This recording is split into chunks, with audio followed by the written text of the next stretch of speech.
Hold me too, hold me too, hold me too tight. I'm always cold. I know it's already old, but I don't wanna let go. Welcome, guys. Today I am Hold me actually too, hold me too, hold me too excited about tight. interviewing my next guest, which is Sally Yu.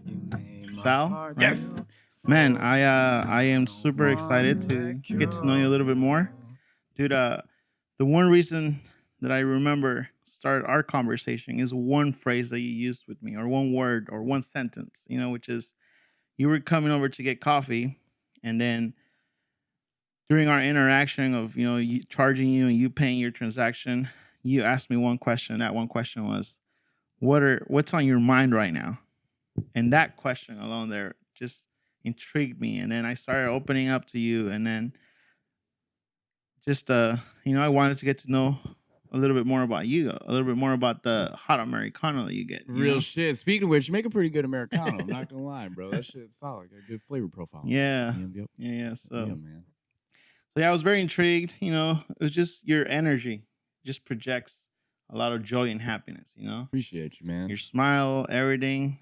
Every time you walk by, it's like you radiate. Yeah, of man. I just energy, be high. That's all it is. Is that what it is? Yeah, got some good weed. Gotta get you. Yeah, going. yeah. So you work in Venice also, right? Yes, and you indeed. work at Yeah. Right now I'm working at a dispensary. I work nice.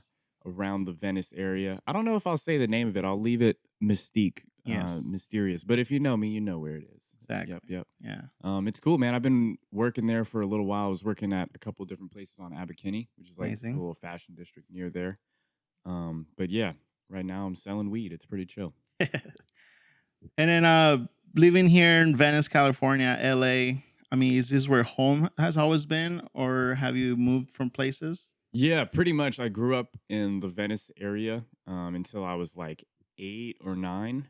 And then my family moved to Culver City for a little while and then Pasadena. So we were in Nice. kind of different perspectives of LA. And then we came back over to the West Side when I was like maybe 16, 17. So Amazing, but it's always been California, though. yes, yeah, most definitely. And I would say, like, if anything, when I think of home, I think of the beach and the sand. So Yeah, Venice yeah, is yeah. like So home for me. I feel like I can now say that that's my home vibe and feelings. Also, I was born and raised in Mexico, and I came out here when I was 11 years old.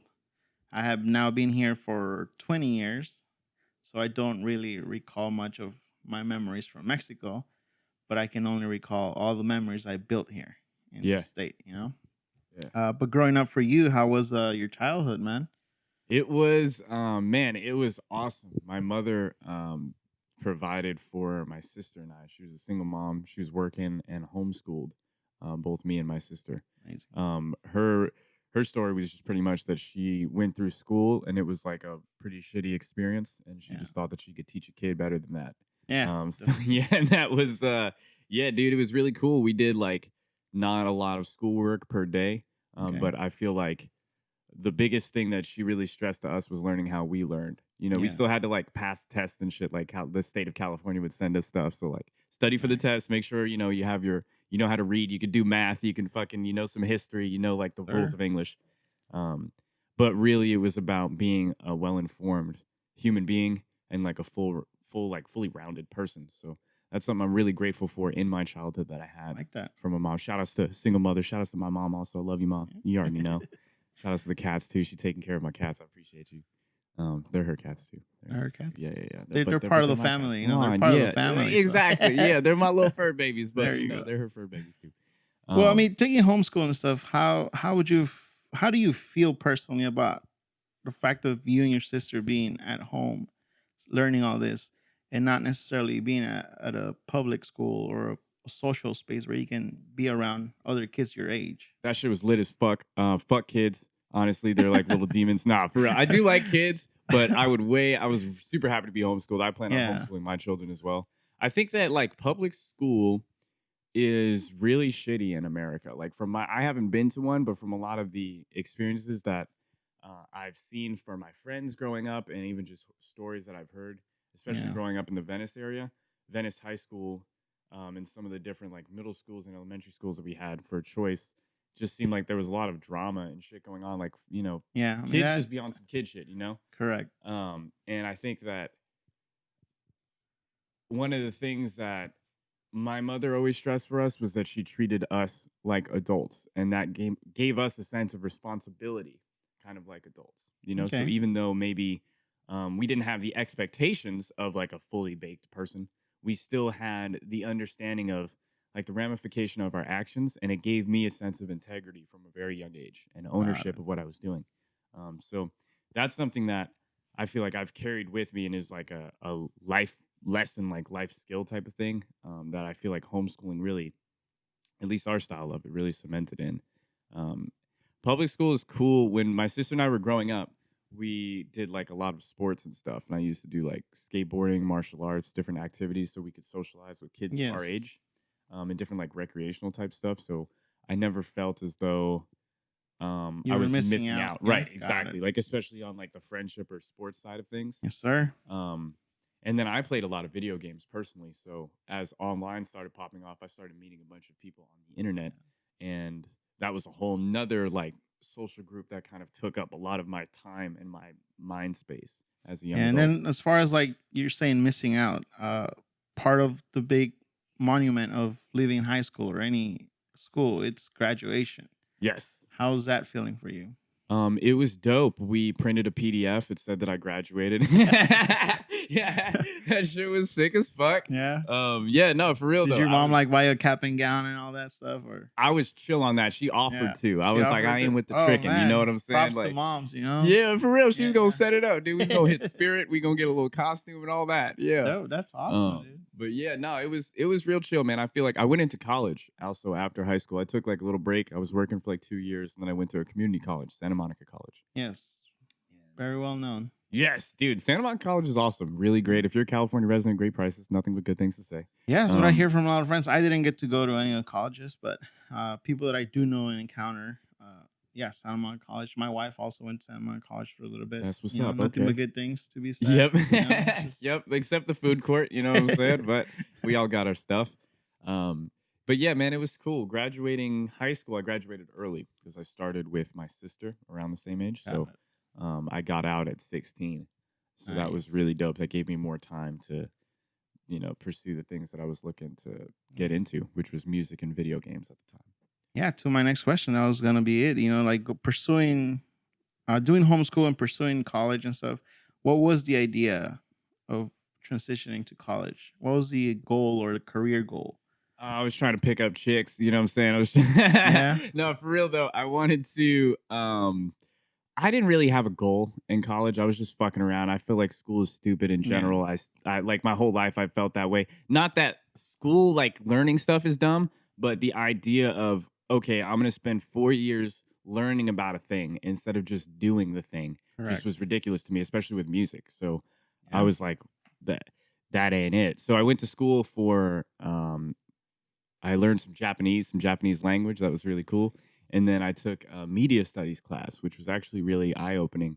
We started, it was like, I would say there was elements of marketing in that class, definitely, because we were talking about human nature and kind of how people are portrayed and products are portrayed to people Yes. to get them to want to buy and like advertising and stuff. And that was actually really helpful with my music I think journey. that really also projects on what I was saying earlier because the way you know come off is sort of like a salesman almost type of thing. You know, you're very confident. Appreciate, you know Your what voice levels are amazing. You know, it's I'm just, and I saying? think that leads into your passion, which is music, right? Yeah, Being a definitely. singer. What? I mean, are you're a musician, Yeah. Yeah. and what does that include as being a musician? I'll be banging the pots and pans, dude. You know what I'm saying? Every night when the clock strikes midnight, I take all of the larger pots and then some of like we have a cast iron one too. And I Yeah, take 2 wooden spoons and then and just I just make make a noise. little. Yeah, exactly. I got some candles I light to set the Oh, mood. really? Yep, yep. Some So this is the sage too. thing. I I get thought the you were sage just being burning. funny. Oh no, I do this every night at 12 at night, every night. And I stare myself in the mirror too when I'm doing that also. And then usually I'll play soft songs, Joni Mitchell, and then do a free like live backing in the background, and then I'll howl at the moon at the end, and then usually I'll crack open like a banana, and then I'll just rub What that about on on a my full body. moon? Do you like turn into a werewolf and stuff? Oh, that you'll find out. It's coming up on Halloween. Yeah, yeah. Just lock your doors. Make sure you lock your doors. Yeah, Yeah, lock yeah, the yeah. I doors. can't promise. You know what's Have you talked to what your I can do. neighbors about like not coming in here if they hear like weird noises and stuff? Right, exactly. Yeah, they Yeah, already know what it they is. already Stay know. out of my fucking business. You know. So I told them they fucking know. So that's been pretty cool.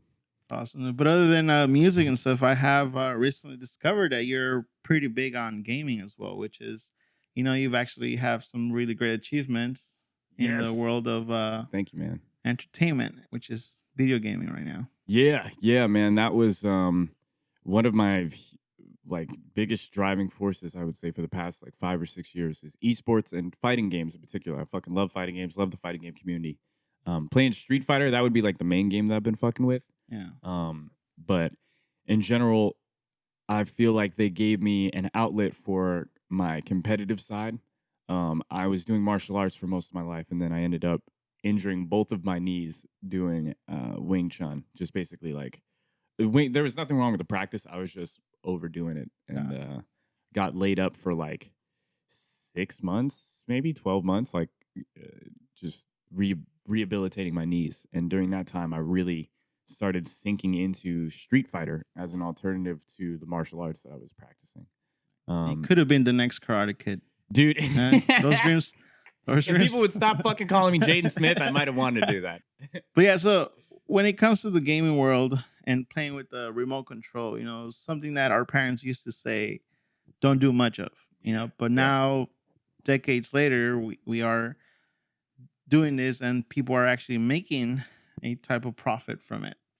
So how do you feel about that? I think it's just a matter of time. Yeah. Everybody who's hating on it is just late. They're gonna catch Yeah. up, and then 5 years from now, they're gonna be fucking wearing the jersey with the number one fan, little foam finger. Because this shit is not going anywhere. Correct. Yeah, it's really a great way for people to apply themselves to something that they love. It's something that you can de-stress from. I think fighting games at their best give a means of expression for the player as well as a medium for excitement, for you and your friends. It's like, Yeah. dude, did you see that fucking sick ass match that happened versus Team Japan versus, the Dominican Republic team?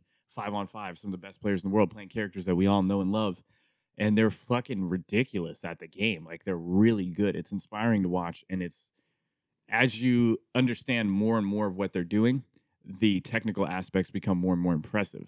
Yeah. So then the excitement that I feel when I see people doing these really impressive things just starts going through the fucking roof. And if you can share that excitement with someone, that's what the whole like energy of sports is all about. Like that's what makes stadiums roar and stuff. Amazing. So I think that esports is a beautiful medium for that. Yeah, and so for like what I do for a living, which is like working with coffee, being a barista, producing drinks for our consumers, within that world, it's a big world. You have roasters who go and taste coffee. There's competitions for that. There's competitions for baristas, and so I also enjoy the whole competition of latte art. Where you draw little designs on the coffee, Yes. and so you work your way up, to be the best. Which in the video game world, it's similar, right? I would say there's aspects of that for sure. Like latte art is similar to me of like combo videos or like combo creators. So that would be like one aspect of the fighting game culture of the community, which is like the expression. That's more the expression and the artistry within it. Then the actual competition side, I feel is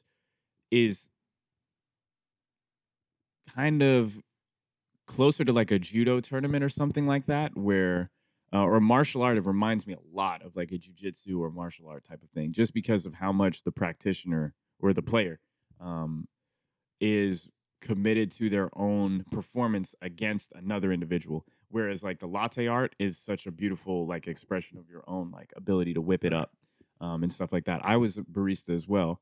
And I used to watch YouTube videos of those Russian dudes in the fucking they are so good Yeah, at that they're shit, they're dude. good, Yeah, man. yeah, yeah. So I feel you. I Yeah. love them things, man. Well, what I mean also is like winning, say, coffee competitions and stuff ultimately will help your resume into finding like a career where you can get paid and for your time, or coaching someone else, creating a coffee menu or something, and that's how they get their income.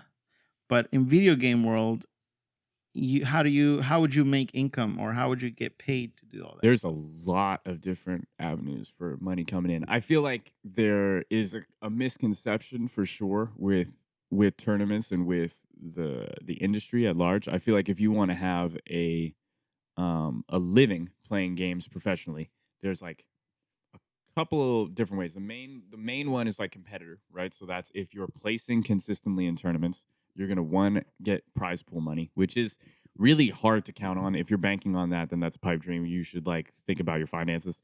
But like tournament winnings, and then if you place well, you get sponsorships, and different teams will pick up players. It's the same as like NASCAR racing or something, or like snowboarding, where different companies will sponsor players.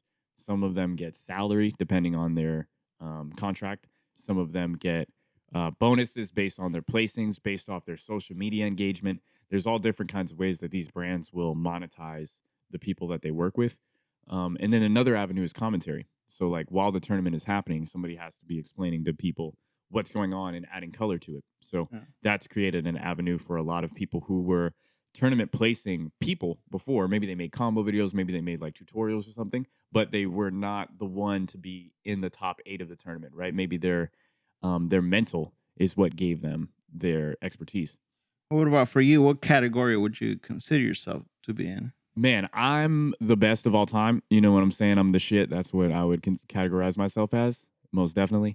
I'm as of recently, I'm washed up veteran also, and now I just talk shit to people. So that's just pretty fun. Dude. This is probably my favorite position I've been in a little while. It's the Yeah, least amount of responsibility with the most return on my shit talking. So it's nice. pretty cool. But yeah, I want to keep going with commentary. When the new game comes out, I plan on jumping back in as well Oh, and going back into the competitive side of things because I love yeah. it, man. I really do love the act of searching for new things and growing. You know, it's something that's continuous improvement. You can work with people. Because you were a competitor, right? You were playing competitively against other people. Yes, yeah, And traveling to and tournaments this and all game that. this game was it Tekken? Street Fighter it Street was the main Fighter? game that I played. Yeah. I do mess around with Tekken. I do mess around. I got a lot of Yeah. love for my Tekken homies. Shout outs to 3D. I like Tekken. And then what were some of your favorite characters on Street Fighter and Tekken? Dude, yeah. So Street Fighter, Fei Long is like my favorite character. He's the Bruce Lee character. I Yeah. love Bruce Lee characters in general. And when I started playing Street Fighter 4, that was like one of my first competitive fighting games. Me and a homie of mine, we were both playing Fei Long. He actually started playing him first. And I was like, hold up, this is the fucking character. I had to jump on there and play that shit. So yeah, Fei Long is definitely my favorite. Then I really like um Ryu and Ken, Right. you know, the Shotos. Yeah, I know that's like fucking peanut butter and jelly, but correct. still, dude, they're classics. You know what I'm saying? We can't be hating on the classics. Cats, Um, man. And then for Tekken, what would you consider to be your favorite character? Paul, dude, Paul? tall Paul. That dude is so ignorant. Yeah, he's the one with like the big old blonde hair and shit. Yeah, Yeah, he's just does a shit ton of damage. He wears like leather. He's like a biker and shit. He's got the coolest soundtrack on Tekken 2 nice. also. That shit was jazzy as fuck. What about is Siyuk? Is there or you sick or something? You Wasn't there like sick. something? Which game? Which game? You talking about Tekken? I don't know what game is it. All I know is you were destroying people with this character. Oh, yes, Urian. Urian. Yeah, It's dude, Urian. Urian is yeah, shout outs to Lord Urian. One time. Gotta give a shout out. So Street Fighter 5, I play Urian Fighter 5. I play Urian in that game. That's He's what it is. ignorant as fuck, brick shit house. Yeah. Pretty much you could be losing the whole time and then you just big dick energy your way into the winner's bracket. So that shit is fucking awesome. Well, you Shout outs do to on Urian. your social media, you do have a couple of finishes that you've done with this character, Yes. Yeah. and it's just like, whoa, what just happened there? It's like, Dude. and the reason why I feel this way is because when I did play video games, I was the one person who would just press every single button randomly. Yeah. You know? Yep. So Mashing them things. I had no clue what the specials were, what a right punch was or a kick was. Had no clue what those buttons meant. I just pressed random buttons, and for some random reason, I will win it sometimes. That's belief. So for right you there. to create these combinations or like know when to defend and when to attack, like I mean, how much level of skills does that take or practice Yeah, every day I think about the game. every day? Every day I think about the game, and I did that for 7 years. It's been 10 years now since I've entered, since I've started playing Street Fighter, and I would say every day I think about the game, even if it's not like sit down, meditate, blah blah blah. It's like if I see something that reminds me of a strategy, or Yeah. like I see somebody like one time this happened. I saw somebody like cut someone off in traffic, and it gave me an idea of how I can set like a trap in Street Fighter in like the neutral game. Just by the nature of human interaction, you know, and Yes. how people's brains work. So that's something that I think fascinates me so much about the game, right? Because we're given the same tools. We're all given the same choice of characters. You can pick whoever you want to play. You can approach the game however you want. But really, what separates one player from another is the very, very, very granular details of how they approach exactly where they stand on the screen, Yes. when they move, how they move, and reading other people's movements too. Yeah, I feel like that all comes from just the love of the game and the understanding of what the limitations are in the universe that you're playing in, and then human psychology. And Yeah. that's what fascinates me so much about the game. And part of that also, you believe that because you did do martial arts and you're just focused on these video games that require some level of martial arts skills that have like superpowers, you know? Yeah, yeah. I mean, do you feel like that also, I mean, you benefit from all this knowledge? Yeah, 100%. Yeah. A lot of um, human psychology in a fight can be applied to fighting games still. The biggest difference would be that you don't feel pain, I would say. Yeah. And the adrenaline is different also because when you get hit, like physically, when you get hit, if your adrenaline starts to feel different than Yes. before you get hit, or if you're just hitting someone. And in Street Fighter, you never feel that. Like maybe emotionally, you feel like you got hit, right? But you never get punched in the face. Like there's something that you know, like it's that Mike Tyson quote. Everybody has a plan until they get punched in the face. Correct. That can happen in Street Fighter mentally. Also, Okay. you can get mentally punched in the face, and it just fucks up your whole shit you got going on. Man. But like yeah, I feel like martial arts gave me the mindset of when when shit gets real, there's no thinking. You know, there's no time for thought. It's just action. And really what that means is it's a cultivation of all of your practice up until that moment because that's what's going to determine the split second decisions that you make. There's no time to think. Yes, Your sir. subconscious has to be refined. Correct. Yeah. And I mean, to be calm and think about all those things requires a pretty high level of skills, you know? Dude, yeah, you got to know what you're talking about and you can't fumble in the moment Yeah. either. You fucking drop your spaghetti, it's fucking over, bro. You gotta know That's what you're trying to crazy. do and get that shit done. Yeah, Well, you also, like you mentioned, you keep yourself busy with music, right? And yeah, so obviously you're coming from a video game background, a martial artist. You know, you were taught by your mother, homeschooled. So where does music come from, or how, or why were you intrigued by music? my father is a drummer and my mother is a dancer, so they actually met in a dance class. My father was drumming for, um, and yeah, growing up, I was just surrounded by the African drums and in and out of dance classes. Also, I used to like drum in them when I was a kid. I drummed in a dance class as like the only drummer when I was like 4 years old. So that Dude, was really really? cool. And That's people awesome. were jamming, dude. They were dancing. My mom always talks about it. She's like, you were like a little dude, you know? And I was fucking holding that shit down. So, you know, shout outs to Little South doing it, Shout out, doing his man. thing. Yeah. But yeah, so like all throughout my life, and my mother also is an incredible musician as well. She plays piano, and she has such a wonderful ear for music and for like integrity in an artist and like in their sound. And I think that that shaped a lot of my perspective and mentality around music. I always like, Amazing, dude. dude, man, I always listen to like the shout outs to my mom. I always listen to like the beats and stuff and to the rhythm and the different like I guess growing up listening to drums and stuff, it always just locked me into, you know, boop, boop, boop, boop, boop. But my mother, she always listened to lyrics. And that kind of got me interested in what I was saying as much as how I'm saying it. And that really got into like poetry and stuff. And I would really attribute a lot of my like songwriting and the my understanding of lyrical like plays on words and all that. That comes from a lot of my mother's just Well, I mean, I passion for like how you music. describe all that because, yeah, I mean, some of the music, and I don't know if it's a generation thing, but some of the music that we listen to or I grew up with, you know, there was always a story to be told, Yeah.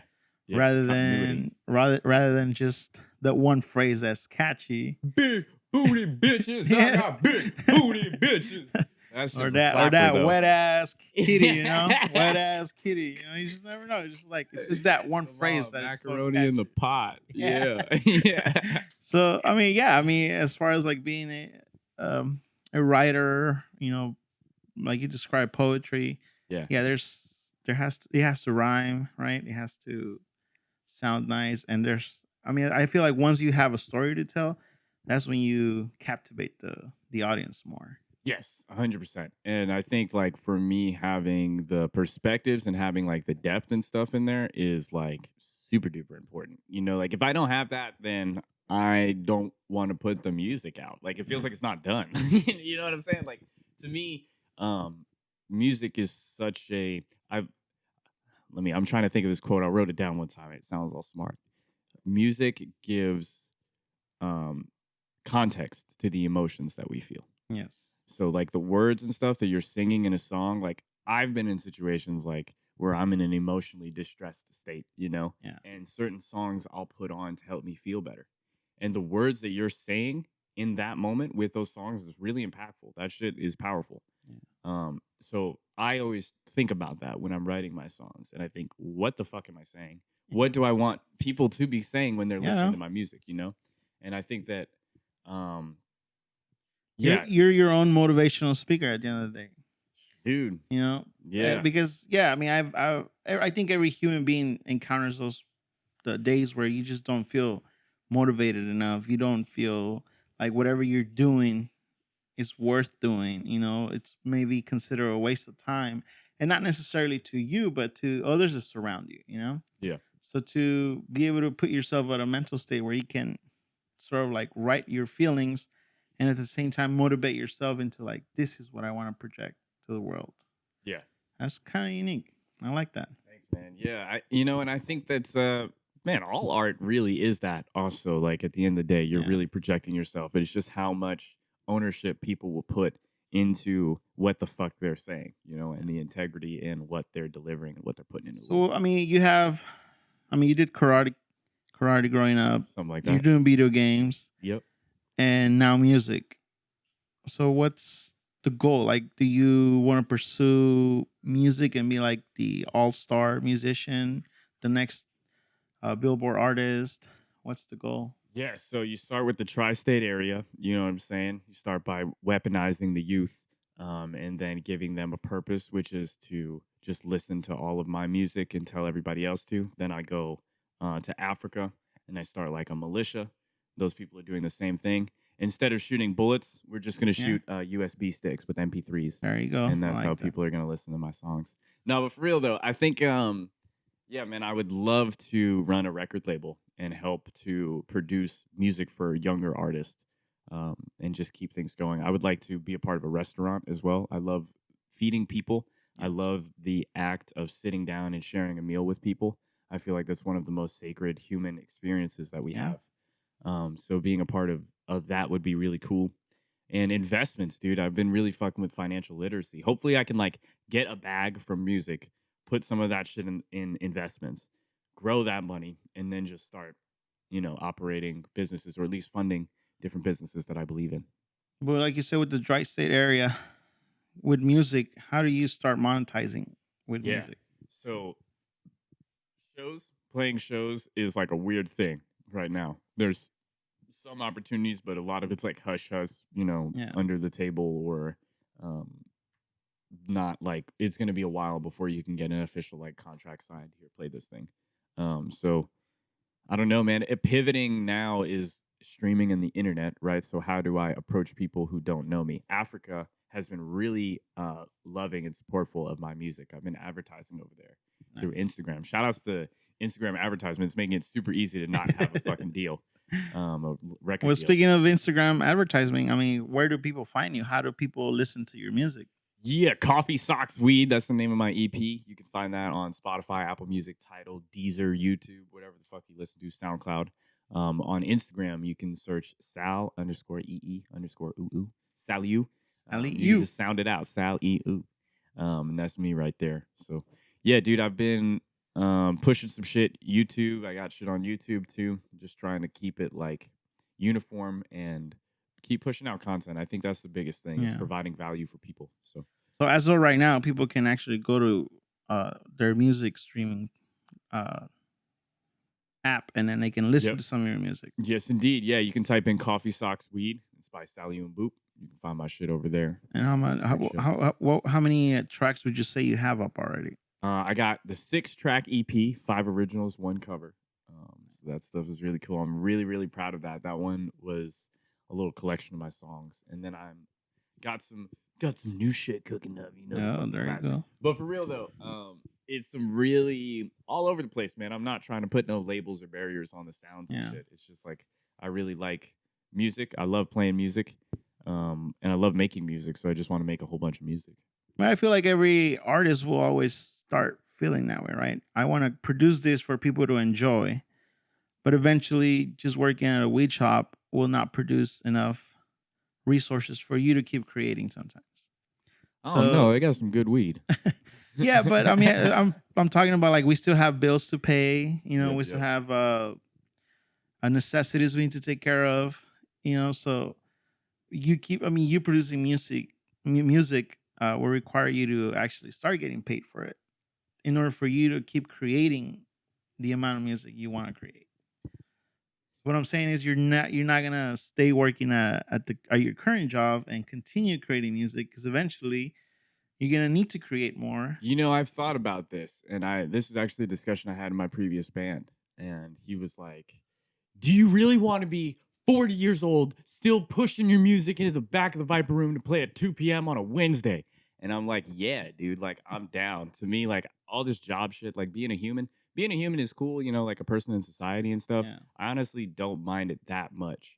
I would like to not have to work a job, but if that's what I have to do to be able to, you know, keep playing music and survive, um, you know, I still feel like we have a really blessed life living in We do. Los Angeles, California. Yeah. So like ideally, I would like to get up the fuck out of here and get shit going with the music, but I'm also not really in a rush. I feel like especially something with music, I want to do it right and take the time to really craft who I am and what I want to do, and put the music out right.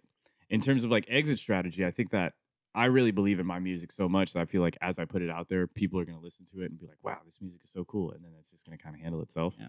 Um, so yeah, for me, I feel like if I just keep putting out music, let people know who I am, and provide value, then that will be enough for me to be able to transition out of having a job. But as far as like transitioning out, you say, there's people that don't have a lot of money and then they win the lotto and they have all Right. these millions of dollars. Yeah. There's a whole phrase of money changes you, Right. right? So let's say you land a record deal. Let's say you are famous now. And then so now people are trying to reach you. People are trying to have a conversation with you, but now it's like you don't have time for that. Yeah, I don't know. I So just want to be clear. Like, as soon as I get a record deal, all of my fans who have been following me and supporting me, I don't know you. Like, straight up. Like, you can wait in line to sign an autograph. I'm famous now. Fuck you. That's about it. I blew up. So, you're okay with that. nana and a boo boo, stick your head in doo doo. But then what I'm happens to the famous now. whole what happens to the whole part of you trying to create music for the love of it and trying to help people in Africa? Yeah, fuck all that. I'm rich, bitch. Yeah, I'm about to just switch my tax bracket and open a company Yeah. in Delaware, and that'll be about it. Yeah, So, okay, so you're okay with that too. But yeah. as of right now, because you don't have the means, you feel like you should just create this for the love For and the passion. people, yeah, and that's kind of like there are a lot of people too who blow up overnight. We were just talking about TikTok dude, Yeah. who had that experience for himself, and I think that that's cool, and obviously that would be awesome, right? Yeah. But I'm more interested in the continuous growth of, okay, if I'm continuously releasing music and there's maybe 100 people who like my shit right now, and then now there's like 200 people who like my shit, 300, and then 300 turns to 600, and then that turns to 1,000. Maybe 10,000 people like me, and I don't have a record deal. I'm keeping all of that money from these 10,000 people. That might take me 5 years. Yeah. But let's say I put out an album and I sell it for $5, and out of that 10,000 people, 1,000 people buy an album for $5. I just made $5K off an album. Yeah. Off of sounds. You know what I'm saying? Off sounds that I just put on the internet. That's really, I'm okay with that. I'm really okay with that. If I make like in 5 years, 10 years from now, I can drop a project and make $5,000. It's not a life-changing amount of money. It's not something you quit your day job over, but it's something where I can take that money and put it back into making more music. And that's that's to me success. You Yes. know, that's why I do this, is so I can play these songs for people. And man, like, I got a message from a homie of mine who said that the song was really helpful for him during a breakup that he was going through, and made him feel better. It made him feel okay, and that's like fucking beautiful. Like that's it, dude. Even if I made no money off of it, just that Yeah. feeling alone of knowing that I could be there for someone with my music in the same way that these songs that I love have been there for me. That's worth more than I can put into words. It's more worth more than any money can buy. Well, I am very lucky to have you here having this conversation with me, because who knows, had you become famous, you probably like Dude, talk to talk to my people I'll before. send my assistant to get Yeah. the Americanos. Yeah, yeah. You're like, talk to my people, they're see if we can schedule something where we can have this conversation. Yeah, So, yeah. but as of right now, you know, breaking your knees at one point was sort of like Essentially, yeah. a fall, right? Like Yeah. a setback, sort of like a challenge time in your life. Yeah. But you recover from all that. And since then, have you encountered any other challenges in life other than not being famous right now? Yeah, but I ain't no bitch. Nah. Yeah, for sure though. There's definitely been like some other things. Like I've had some heartbreak type of little something Yeah. something, some lady troubles. I had some. I mean, but that's like, I don't need. That's just like good I feel material like right that's there, part bro. of You life just also, Yeah, That's exactly. Yeah, I just flip that into more songs, bro. Come on yeah. now.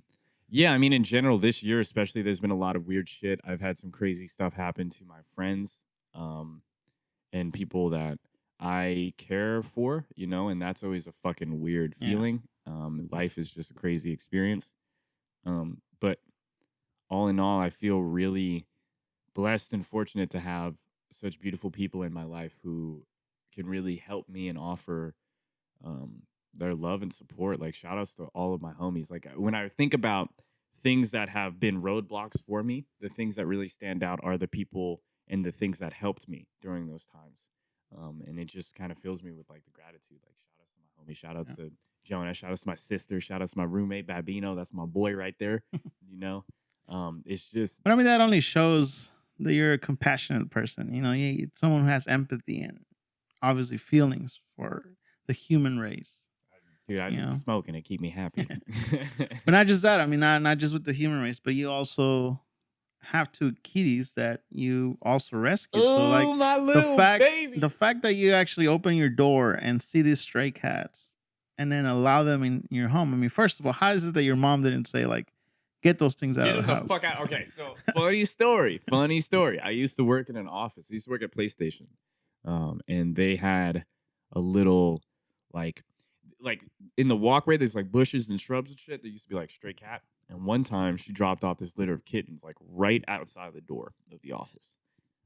And they were like, "Don't touch the kittens. If you touch the kittens, the mama cat don't fuck with them no more. She not gonna claim them. She gonna act new on them as if she got a record deal. Yeah. You know. So don't touch the baby kittens." But it was raining that night, and the number Yeah. one cause of kitten death is hypothermia, which Right. we were googling. So fuck that. We're not about to let these little cats die. So yeah, man, we just fucking went up in there, scooped up those little boogers, and brought them back to the house. There was 6 of them in total, and we took home 2 after. It was me and a coworker of mine. Nice. But yeah, long story short, there was like 6 little boogers that were gonna die, and we weren't about to let those cats die. So now 2 of them live with my mom, Mhm. and they're my little babies. That's the shiitake mushroom princess. We Do call you her have like Kiki. a picture of them in your wallet and stuff? Yeah, they're my home screen on my phone. Yeah, and my lock So you say screen. Kiki, Luna, Shiitake? Yeah, so shiitake mushroom princess. That's Kiki's full name. We call her Kiki for Oh. short. Yep, yep. Wow. How did you come up with those Um, names? it just I looked in her little eyes, Yeah. and it just felt right, and that's what it was. And then my mother got to name one also. She called her Luna, lunatic. So her name is Luna. We call her Luna. That's Yeah. amazing. dude. My little babies. I mean, deep down in there, you do have a heart. Yeah. Wrapped under all this caffeine coated exterior. Exactly. Truly, yes. Yeah. Yes. But don't even approach him if he ever wins a record deal because security guard will probably take you down, That's what I'm and saying, he bro. I wouldn't care got I about got bodies, bro. I it. got bodies on payroll. Don't fuck with the kid. That's what I'm saying. Hey, as long Like, as I get the exclusive first, my boy, bro. I it's got you. like. You know what I'm saying? Hey, he's good. Just so everyone knows, he's good. All right, green light on him. But yeah, dude, so COVID 2020 put everybody on hold on their dreams, on careers, on work schedules and everything. I was unemployed for a little bit.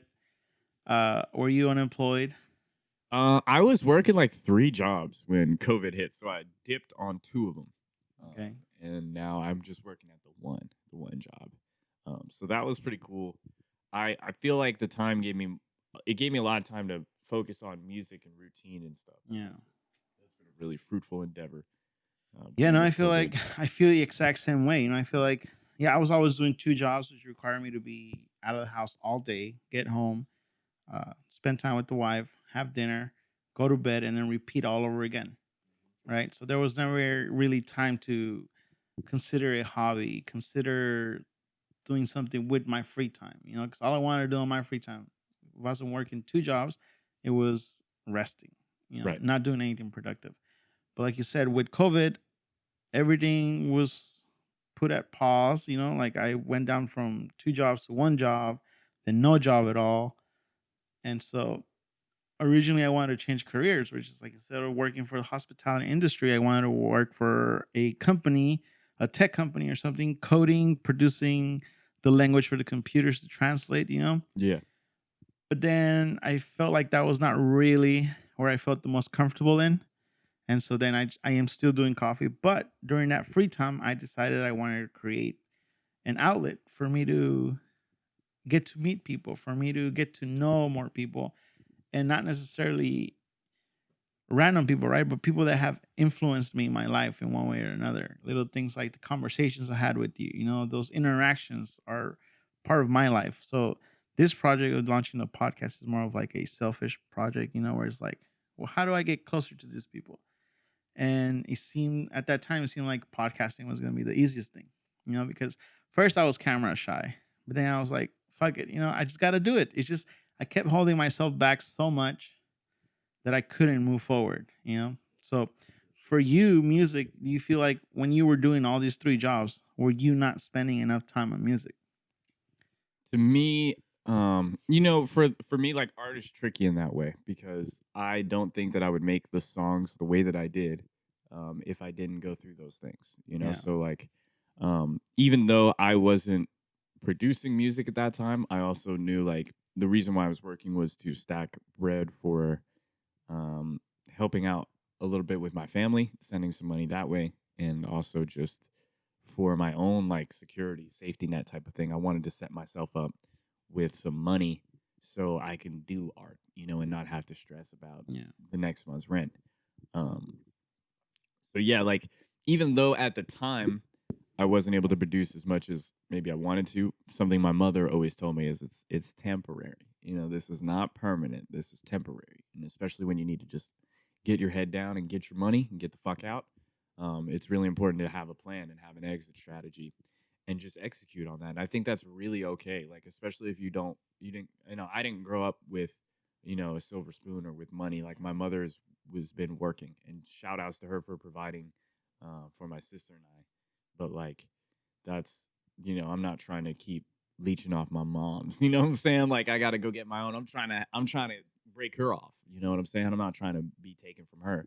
So I felt like that working, even though I wasn't able to make art as much as I could, it was part of a greater plan and a greater purpose, which was to elevate myself and put myself in a position where I could. So it's all gravy.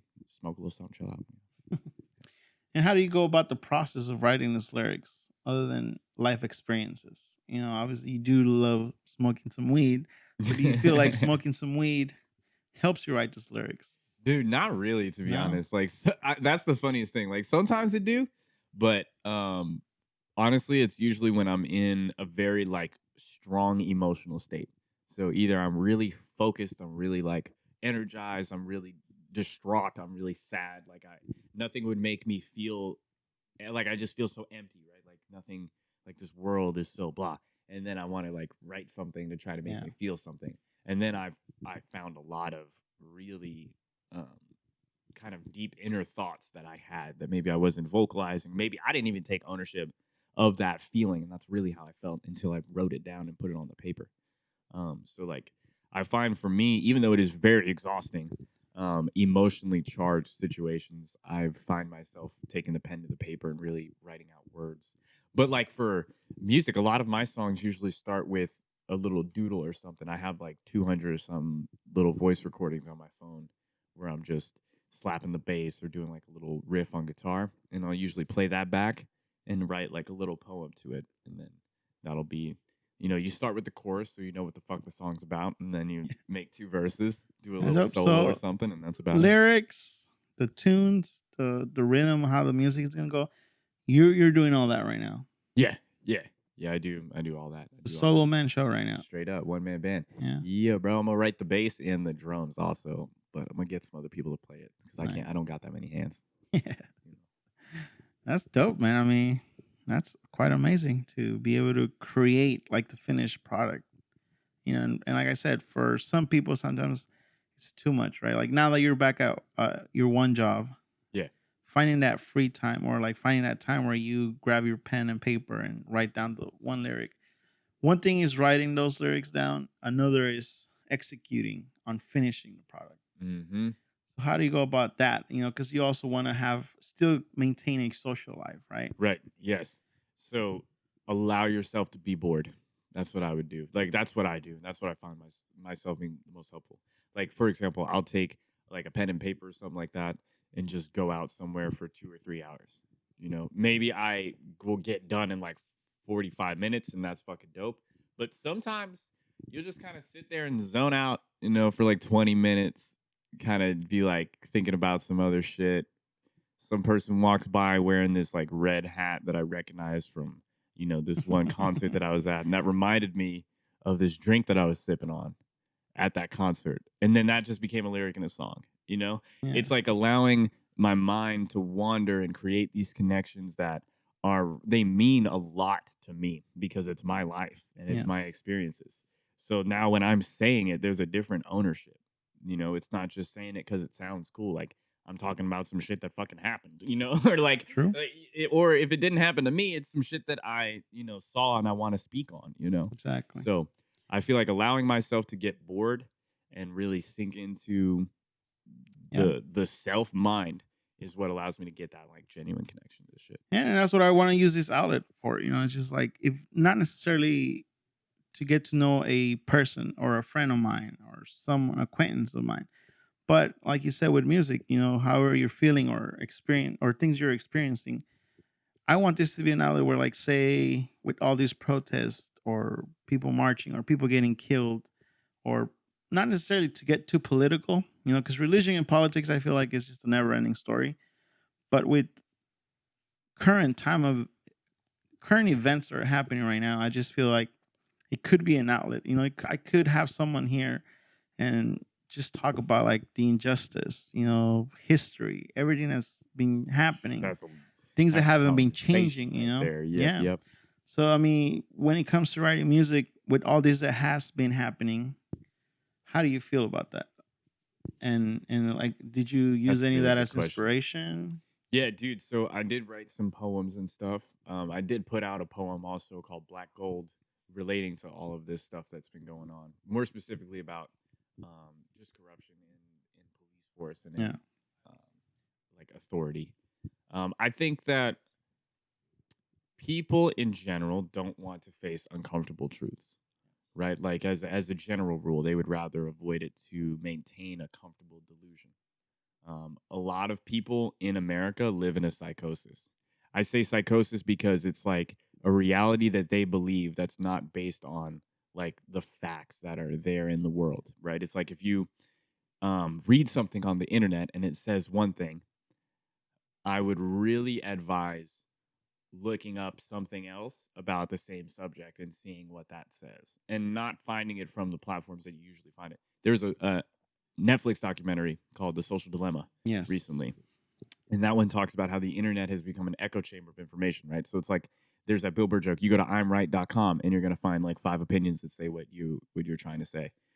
So like that's what the internet has become. And I Yeah. think that this what we're seeing, the fact that people are like surprised by police brutality against black people, Yeah. that has been that I think is what surprised me the most is how many people did not know that this was a thing that is happening. It's like how many songs like Fuck the Police did not come out that long ago. That dude Exactly. is the same dude from when he put that song out. You know what I'm saying? Yeah. Like Yeah. all those True. dudes are the same dudes, right? But there's a reason why someone would say that. Why would someone say that, right? It's like I asked that question when I was a kid, when I'm listening to music with my mom.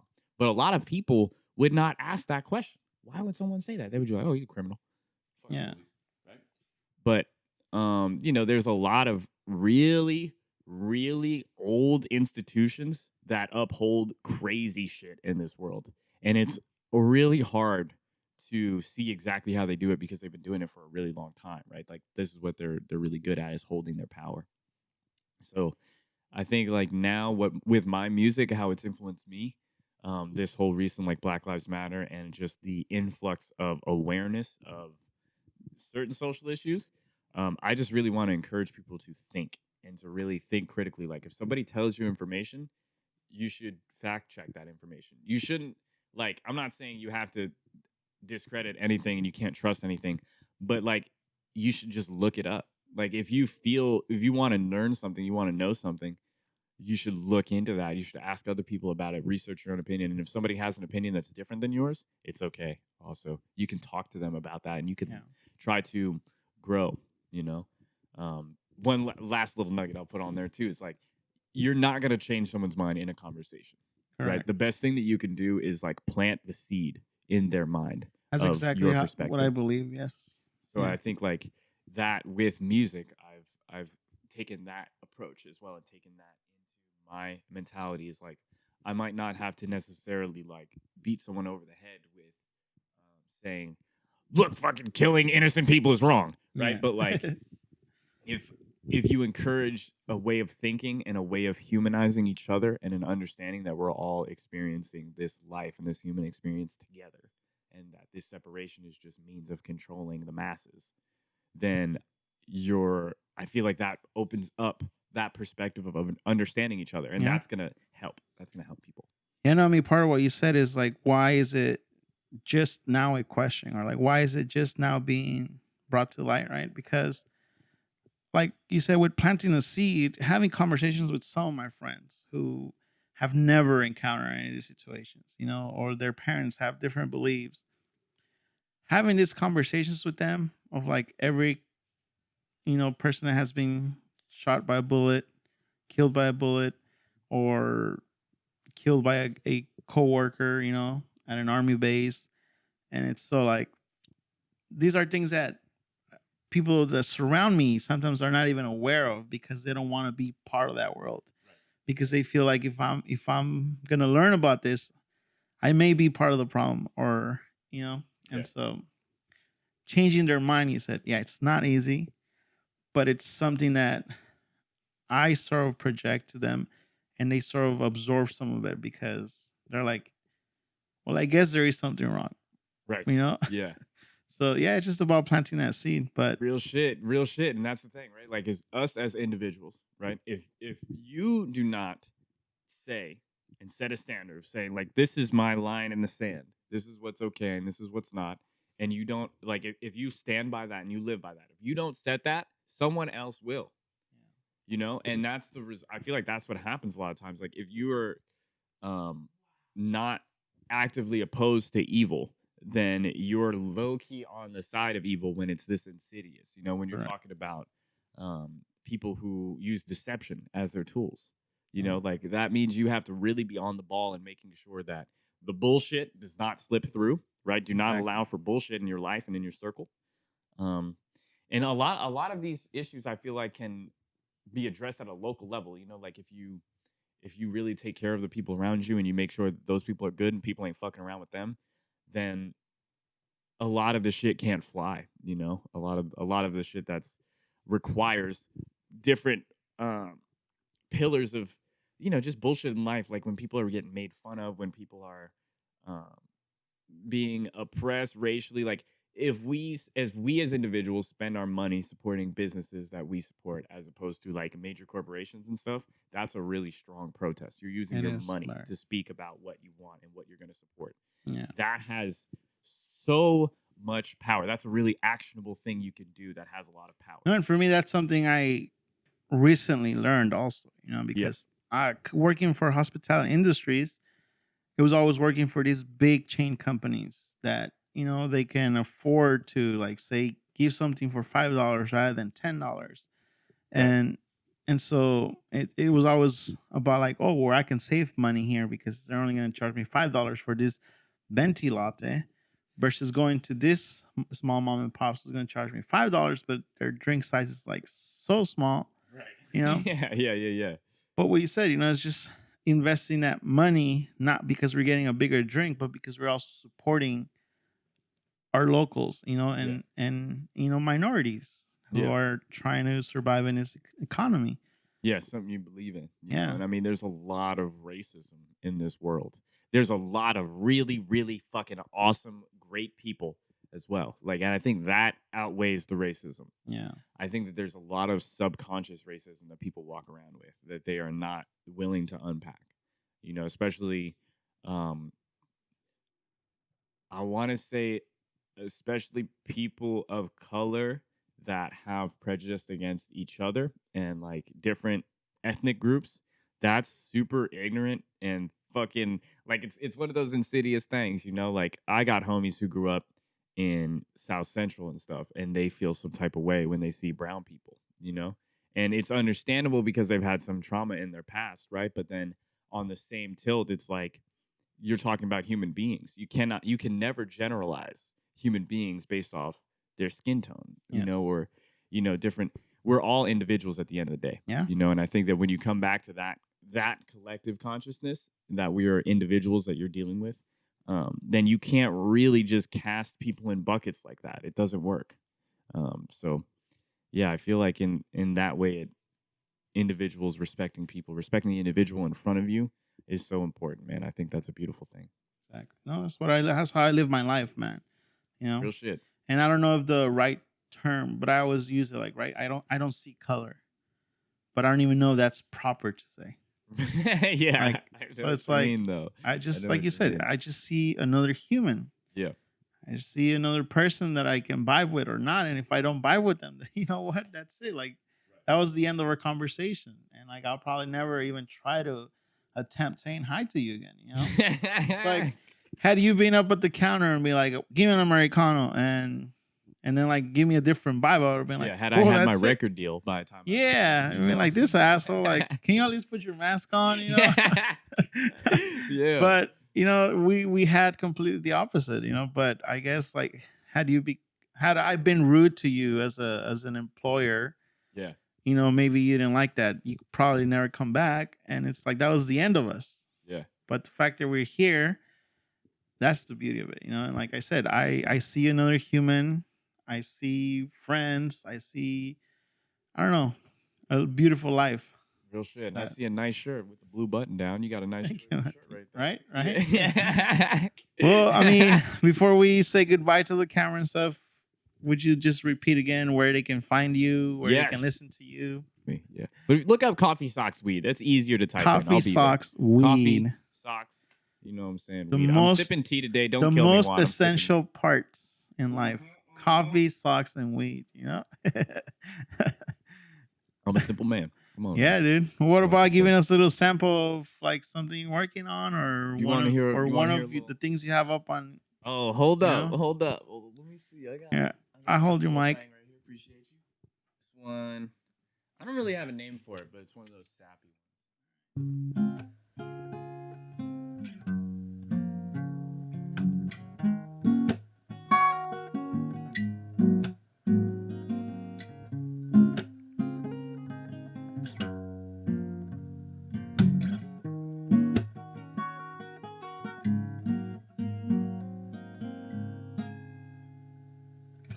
Hold me too tight. I'm always cold. I know it's already old, but I don't wanna let go.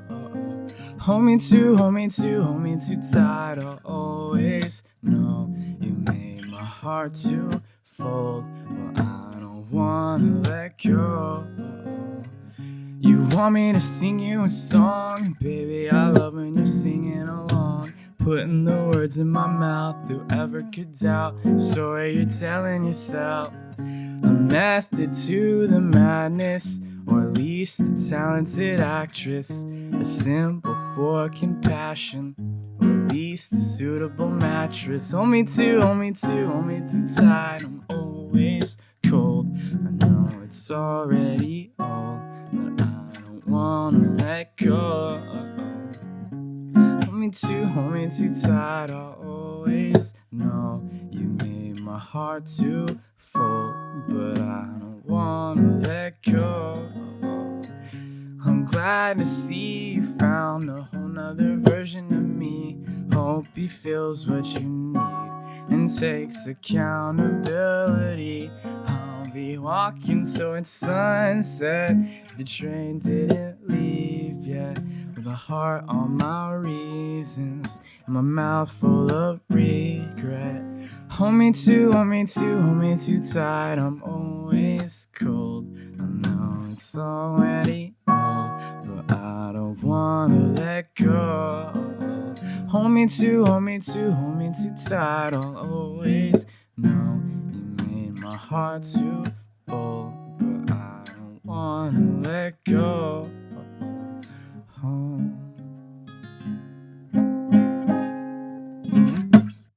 Woo! You heard it here first, guys. Yep. Boom. Unedited, first version. So, Little raw acoustic getting in my feelings. see what heartbreak brings sometimes? Come on, yes. Flipping these L's into lucky Beautiful. sevens. Turn something bad into something beautiful, you know? Truly Appreciate it, man. Hey, Thank Sal. you so much for pulling appreciate up, it, man. Real shit. Thank you very much. I'll be seeing you soon for some See coffee. you around Venice, right? Yes, indeed. And yeah, appreciate it for watching, guys. Next time, don't forget to like and subscribe. And please go listen to his music. Yeah, even though he becomes an asshole after being famous. Yeah, fuck all y'all. I don't know none of y'all. Don't touch me. I'll spit on you. Peace. Peons.